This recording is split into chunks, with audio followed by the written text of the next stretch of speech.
کہا جاتا ہے کہ نمرود نے حضرت ابراہیم علیہ السلام کو آگ سے جلتے ہوئے لوہے کے تندور میں بند کروا دیا۔ کافی دیر کے بعد جب حضرت ابراہیم علیہ السلام کو باہر نکالا گیا تو آپ کو کسی قسم کا کوئی نقصان نہ ہوا تھا۔ نمرود نے یہ حکم دیا کہ انہیں قید خانے میں قید کر دیا جائے اور انہیں ختم کرنے کے لیے کوئی اور خاص حل تلاش کیا جائے۔ چنانچہ حضرت ابراہیم علیہ السلام کو ایک روایت کے مطابق 40 دن اور دوسری ایک روایت کے مطابق 7 سال تک جیل میں بند رکھا گیا۔ اور پھر ایک دن ایسا آیا کہ نمرود نے حضرت ابراہیم علیہ السلام کو آگ میں جلانے کا فیصلہ کر لیا۔ ایک روایت کے مطابق نمرود نے مقام کوثا جو کہ کوفے میں واقع ہے وہاں پر ایک عظیم 4 دیواری تیار کروائی جس کی بلندی 700 گز تھی۔ جب یہ 4 دیواری مکمل ہوئی تو نمرود نے حکم دیا کہ اسے لکڑیوں سے بھر دیا جائے۔ یہ 4 دیواری اتنی بڑی تھی کہ اسے 1 مہینے کے اندر لکڑیوں سے بھر دیا گیا، اور جب اس میں آگ جلائی گئی تو آگ کی شدت اس قدر زیادہ تھی کہ اس کے شعلے آسمانوں کو چھو رہے تھے۔ کوئی پرندہ فضا میں اس آگ کے اوپر سے نہیں گزر سکتا تھا۔ ایک روایت کے مطابق یہ آگ 4 سالوں تک جلتی رہی۔ آگ کو تو پوری طرح سے بھڑکا دیا گیا، لیکن ایک مسئلہ تھا کہ کوئی ایسا راستہ موجود نہ تھا جس کے ذریعے حضرت ابراہیم علیہ السلام کو آگ میں ڈالا جائے، کیونکہ آگ اس قدر بھڑک رہی تھی کہ کوئی بھی اس کے قریب نہیں جا سکتا تھا۔ لوگ اسی سوچ میں تھے کہ حضرت ابراہیم علیہ السلام کو کس طرح آگ میں ڈالا جائے، جب شیطان نے ان کو گلیل جیسی ایک بڑی مشین بنانے کا مشورہ دیا اور گلیل جیسی مشین بنانے کا طریقہ بھی بتا دیا۔ جب مشین پوری طرح سے تیار ہو گئی تو پہلے انہوں نے ایک بڑا پتھر رکھ کر اسے پھینکا تاکہ تجربہ کیا جا سکے کہ مشین صحیح کام کر رہی ہے یا نہیں، اور جب مشین کا تجربہ پورا ہو گیا تب حضرت ابراہیم علیہ السلام کے ہاتھ پیر باندھ دیے گئے، ان کے گلے میں توق آہن لوہے کی زنجیر ڈال دی گئی۔ حیات القلوان میں صفحہ نمبر 90 پر فرمایا کہ جب ابراہیم علیہ السلام کے ہاتھ پیر باندھ کر انہیں مشین میں رکھا گیا تو ان کا چاچا آزر جو کہ حکومت نمرود کا وزیر تھا حضرت ابراہیم علیہ السلام کے پاس آیا۔ اس نے آپ کے چہرے مبارک پر ایک زوردار تماچا مارا اور تماچا مارنے کے بعد کہنے لگا، اب بھی وقت ہے، اپنی ان حرکتوں سے باز آ جاؤ اور نمرود کی خدائی کو تسلیم کر لو۔ حضرت ابراہیم علیہ السلام نے نہایت جلال سے جواب دیا، جو خدا ہے خدائی تو اسی کی تسلیم کی جائے گی، یہ نہ خدا ہے اور نہ ہی اس کی خدائی تسلیم کی جائے گی، اور انہیں مشین میں رکھ کر آگ میں پھینک دیا گیا۔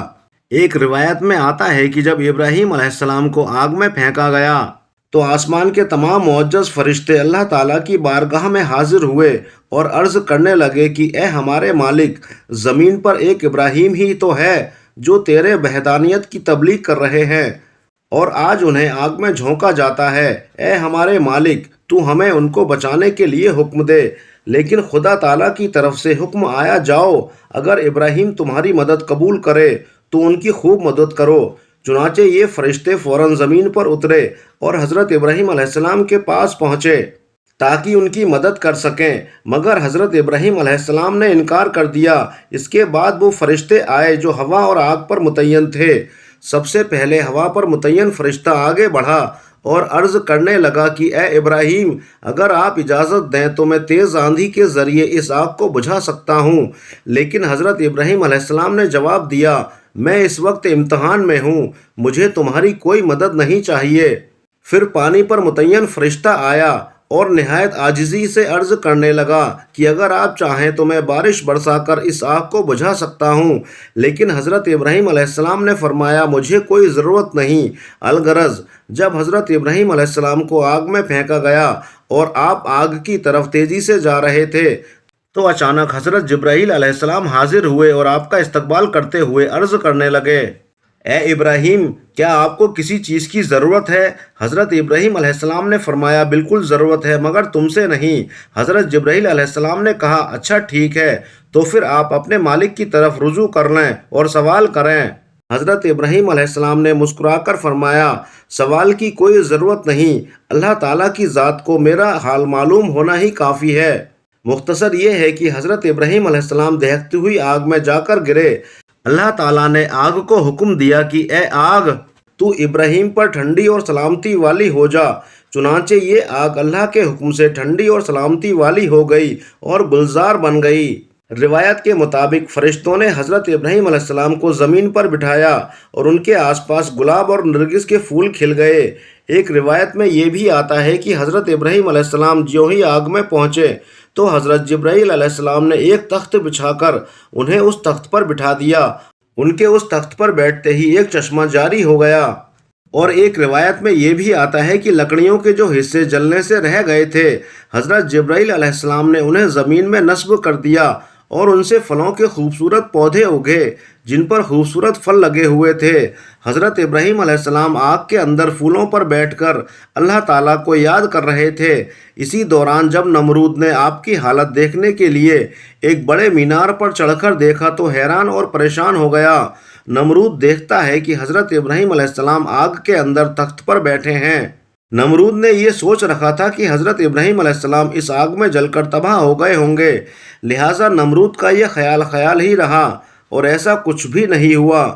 چنانچہ یہ سب کچھ دیکھ کر نمرود کو یہ خطرہ ہوا کہ اگر ابراہیم علیہ السلام اس آگ سے بھی زندہ باہر نکل آئے تو میری خدائی کے لیے اور بھی بڑا خطرہ ثابت ہوں گے۔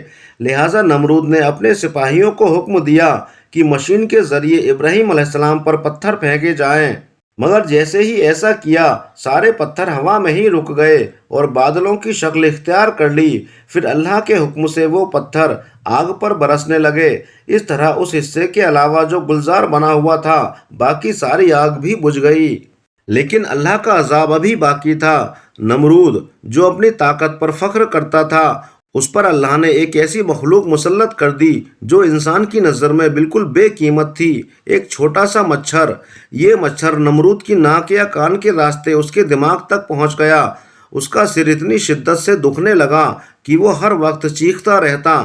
حالت یہ ہو گئی کہ اس کے اپنے سپاہی اس کے سر پر ہتھوڑے مارتے تاکہ درد کم ہو سکے۔ دن گزر گئے، مہینے گزر گئے، لیکن عذاب کم نہ ہوا بلکہ بڑھتا گیا۔ آخر کار اسی تکلیف میں وہ تباہ ہو گیا اور اللہ نے اس کے غرور کو مٹی میں ملا دیا۔